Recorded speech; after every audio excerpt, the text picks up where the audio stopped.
यशवीर जी, बहुत शुक्रिया आपका हमसे जुड़ने के लिए और तमाम बातचीत के लिए। और हमारे साथ हमारे ब्यूरो चीफ दीपक शर्मा हमारे साथ जुड़ गए हैं।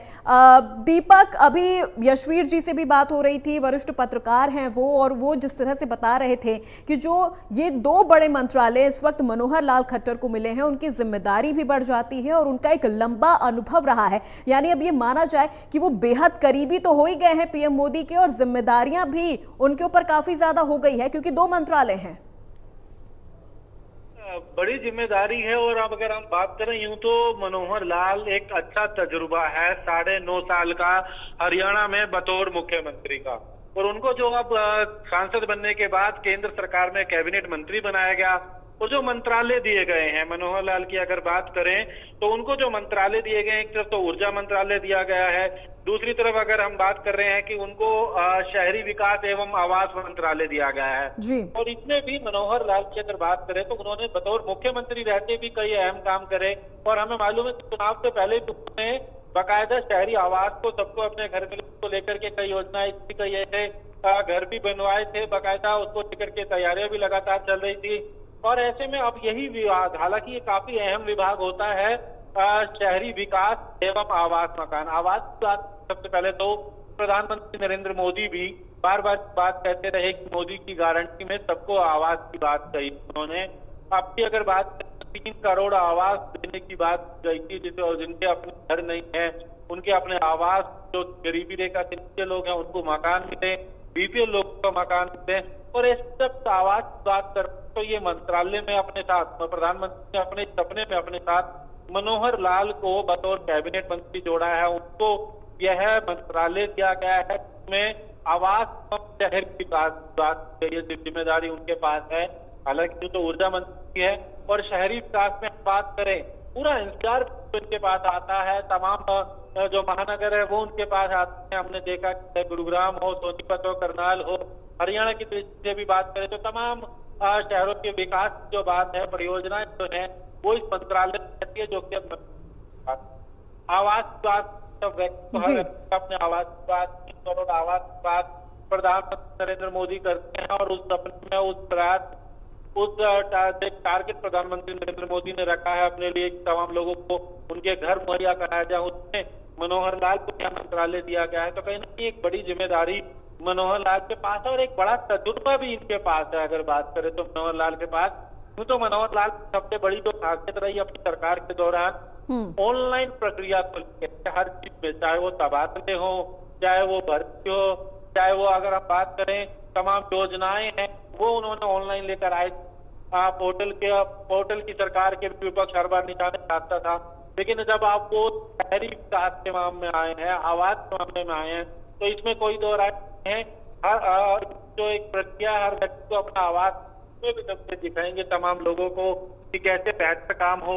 ऊर्जा मंत्रालय क्या है, ऊर्जा मंत्रालय एक बड़ा मंत्रालय देश के अंदर अगर बात करें, हर गांव तक बिजली उपलब्ध कराने की बात हो, इंडस्ट्री को कैसे ऊर्जा दी जाए, बिजली दी जाए, ये तमाम जिम्मेदारियां मनोहर लाल के पास दी गई हैं। और हम और मंत्रालय भी देख रहे थे, तमाम जो बड़े कद्दावर नेता है उनको बड़ी जिम्मेदारियां हैं। अमित शाह के पास गृह मंत्रालय ही दिया गया है, जेपी नड्डा को स्वास्थ्य मंत्री दिया गया है। हालांकि पीछे कार्यकाल में तो वो भाजपा के अध्यक्ष थे, लेकिन उससे पहले जेपी नड्डा स्वास्थ्य मंत्रालय संभाल चुके हैं और उनके पास अनुभव है। तो अनुभव के अनुसार ही हम कहें तो मंत्रियों को मंत्रालय दिए गए हैं। और रक्षा मंत्रालय राजनाथ सिंह के पास दिया गया है। अगर हम बात करें तरीके से तमाम मंत्रियों को बड़ी जिम्मेदारी है। यहाँ पर उसमें मनोहर लाल को एक बड़ी जिम्मेदारी, भूपेंद्र यादव को पर्यावरण मंत्रालय की जिम्मेदारी की दी गई है। पहले भी उनके पास वन एवं पर्यावरण मंत्रालय रह चुका है मनोहर लाल के पास। तो इसी तरीके से अब जिम्मेदारियां जो गई हैं, लेकिन एक जिम्मेदारी और की बात करेंगे। मध्य प्रदेश के पूर्व में मुख्यमंत्री रहे शिवराज सिंह चौहान को कृषि मंत्रालय दिया गया है। कृषि मंत्रालय, पंचायत राज मंत्री, ये जो अगर बात करें तो हम शिवराज सिंह चौहान को दी गई है जिम्मेदारी। बिल्कुल दीपक, आप हमारे साथ बने रहिएगा, आगे भी आपसे जुड़ेंगे, तमाम अपडेट आपसे लेते रहेंगे। और चलिए ये ग्राफिक्स के जरिए आपको बताते हैं मोदी 3.0 मंत्री और मंत्रालय। नितिन गडकरी को यहां पर सड़क परिवहन मंत्रालय की जिम्मेदारी सौंपी गई है। अजय टम्टा को सड़क परिवहन राज्य मंत्री की जिम्मेदारी, हर्ष मल्होत्रा सड़क परिवहन राज्य मंत्री, मनोहर लाल खट्टर को देखिए यहां पर 2 मंत्रालय हैं, ऊर्जा मंत्रालय और इसके अलावा हाउसिंग एंड अर्बन अफेयर्स मंत्रालय मिला है। शिवराज सिंह को कृषि मंत्रालय, बेहद बड़ा मंत्रालय माना जाता है, कृषि मंत्रालय। एस जयशंकर को विदेश मंत्रालय की जिम्मेदारी सौंपी गई है। पहले भी एस जयशंकर ही विदेश मंत्रालय की जिम्मेदारी संभालते थे। और ग्राफिक्स के जरिए आपको बता रहे हैं कि किसे कौन सा मंत्रालय सौंपा गया है। हमारे साथ हमारे ब्यूरो चीफ दीपक भी हमारे साथ बने हुए हैं। दीपक देखिए 8वें नंबर पर मनोहर लाल खट्टर ने शपथ ली थी, यानी यह माना जाए कि मोदी मंत्रिमंडल के टॉप 10 मंत्रियों में शामिल हैं।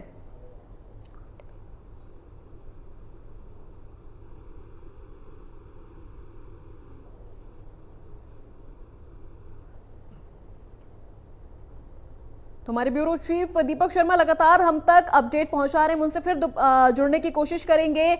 और देखिए जिस तरह से अब मोदी सरकार में विभागों का बंटवारा हो गया है और एक बड़े मंत्रालय जिस तरह से तमाम मंत्रियों को मिल रहे हैं, एक बड़ा संदेश भी वो यहाँ विपक्षियों को दे रहे हैं। दीपक हमारे साथ दोबारा जुड़ गए हैं। दीपक, टॉप 10 मंत्रियों में शामिल है मनोहर लाल खट्टर। टॉप 10 मंत्रियों में शामिल है मनोहर लाल। और कल जब शपथ भी ली थी तो पहली जो श्रेणी की जो कुर्सियां थी, जो श्रृंखला थी, उसमें मनोहर लाल थे। 8वें नंबर पर उन्होंने कल शपथ ली थी। लेकिन जो मंत्रालय दिए गए हैं ये वो मंत्रालय जो कहीं ना कहीं अहम भूमिका पूरे देश के विकास के लिए है। जो बार बार अंत्योदय की बात प्रधानमंत्री नरेंद्र मोदी करते रहे, मनोहर लाल जब मुख्यमंत्री थे तो अंत्योदय की जो बात करते रहे कि हर व्यक्ति के पास अपने घर की छत हो, अपना आवास हो, हर क्षेत्र का विकास हो सके। ये विभाग अगर इससे जुड़े देखे जाते हैं जो कि शहरी विकास एवं आवास योजना है। एक जानकारी आपको देना चाहेंगे, कल मनोहर लाल अपना यह मंत्रालय ग्रहण करेंगे। अपना जो इनको जिम्मेदारी दी है आवास एवं शहरी विकास, जो दिल्ली में निर्माण भवन बिल्डिंग में यह मंत्रालय का कार्यालय है, आवास एवं शहरी विकास। कल मनोहर लाल अपना यह मंत्रालय भी ग्रहण करेंगे। तमाम अधिकारियों को भी बुलाया गया है और मंत्रालय ग्रहण करने के बाद ही अधिकारियों के से मुद्दे पर चर्चा भी कल करेंगे। मनोहर लाल कल पहली बैठक भी अधिकारियों के साथ करेंगे।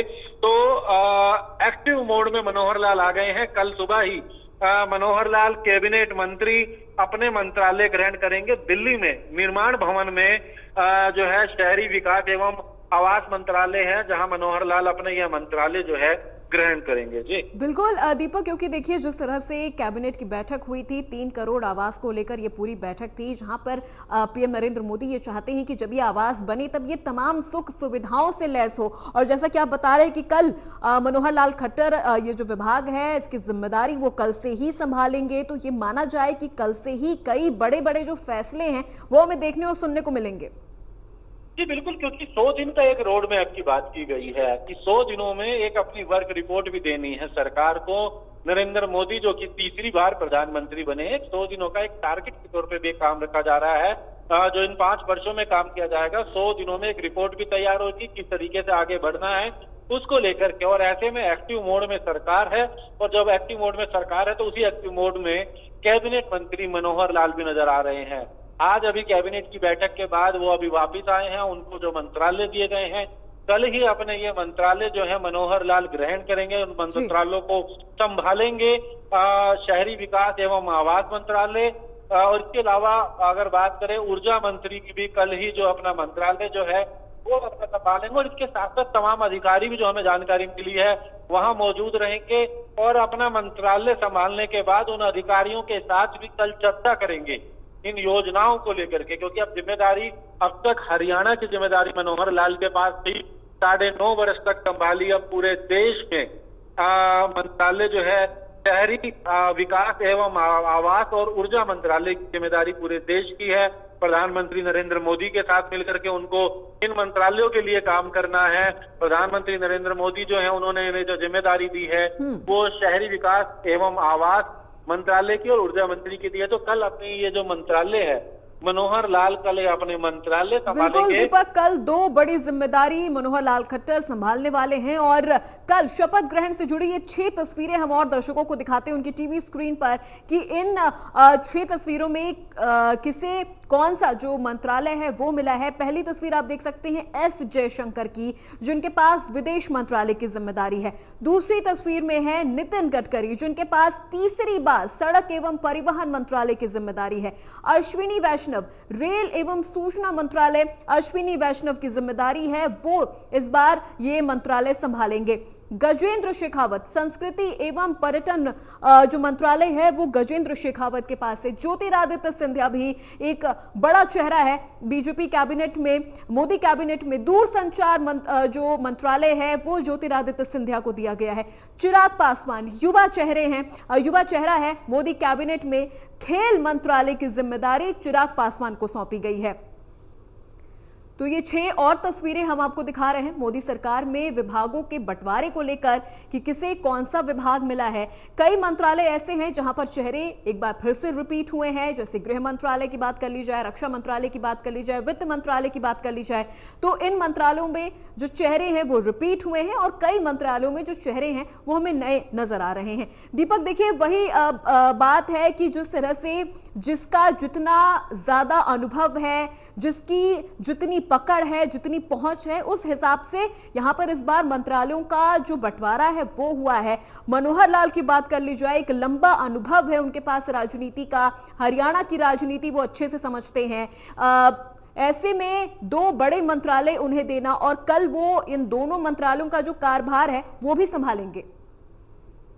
जी बिल्कुल, ये तो इसमें कोई दो राय नहीं कि प्रधानमंत्री नरेंद्र मोदी ने अनुभव के आधार पर तमाम मंत्रालय दिए। अनुभव इसलिए भी कहेंगे कि चाहे वो गृह मंत्रालय की बात करें तो अमित शाह को वो मंत्रालय दिया गया है। सड़क परिवहन एवं राजमार्ग मंत्री के तौर पर अगर बात करें नितिन गडकरी की रिपोर्ट को करके चर्चा रही, बेहतर काम रहा पूरे देश भर में, उनको वही मंत्रालय दिया गया है। तो भाजपा के अध्यक्ष थे, उनसे पहले वो स्वास्थ्य मंत्री थे, तो जब वो स्वास्थ्य मंत्री अब जब बार नरेंद्र मोदी की अगर बात करें, जब सरकार बनी उन्होंने प्रधानमंत्री बने, उसके बाद जो कैबिनेट मंत्रालय जब दिए गए अपने सहयोगी मंत्रियों को, तो उन्होंने जो है जेपी नड्डा को स्वास्थ्य मंत्री की जिम्मेदारी दी है। मनोहर लाल की बात करें, 9.5 वर्ष का अनुभव, बतौर मुख्यमंत्री हरियाणा की जिम्मेदारी मनोहर लाल के पास जो है रही है और एक अच्छी रिपोर्ट कार्ड जो है वो केंद्र सरकार के पास। प्रधानमंत्री ने भी बार बार मंच से मनोहर लाल के काम की सराहना करी है और ऐसे में जब उनको अपने मंत्रिमंडल में केंद्र सरकार में काम किया जाए। बिल्कुल दीपक, क्योंकि देखिए सिर्फ इन मंत्रालयों को संभालना एक बड़ी जिम्मेदारी नहीं होती है, इन मंत्रालयों का बंटवारा करना भी एक बड़ी जिम्मेदारी होती है, क्योंकि 5 वर्ष के लिए ये मंत्रालय इनके पास रहेंगे और ये कोई यहाँ पर देखा जाए तो कोई सीखने नहीं आता, लेकिन जिस तरह से जो 5 मंत्रालय इनके पास है, इनके अनुभव के आधार पर ही वो इन 5 ये जो मंत्रालय हैं इन्हें 5 वर्ष तक संभालेंगे।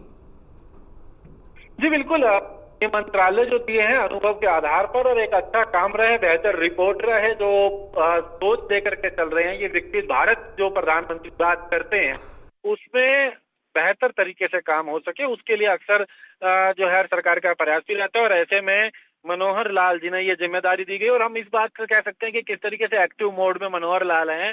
जब तक मुख्यमंत्री थे तो अपने कामों में व्यस्त तो रहते ही थे, उसके बाद जब लोकसभा का चुनाव लड़ा तो न केवल अपनी लोकसभा बल्कि पूरे हरियाणा में तमाम लोकसभा क्षेत्रों में गए, अन्य राज्यों में भी प्रचार के लिए गए। जब चुनाव जीत करके आए हैं तो लगातार तब भी एक्टिव मोड में, बैठकों में, और जब कैबिनेट मंत्री की कल शपथ ली है तो उसके बाद नजर आया, आज जब मंत्रालय था तो उसके बाद कल सुबह ही अपना मंत्रालय ग्रहण कर रहे हैं, अपना मंत्रालय संभालेंगे। निर्माण भवन में कार्यक्रम रहेगा, मीटिंग रहेगी और हम बिल्कुल दीपक, बहुत शुक्रिया इस पूरी बातचीत के लिए, इस पूरी जानकारी के लिए। और यहाँ रुकते एक छोटे से ब्रेक के लिए, जल्द हाजिर होंगे।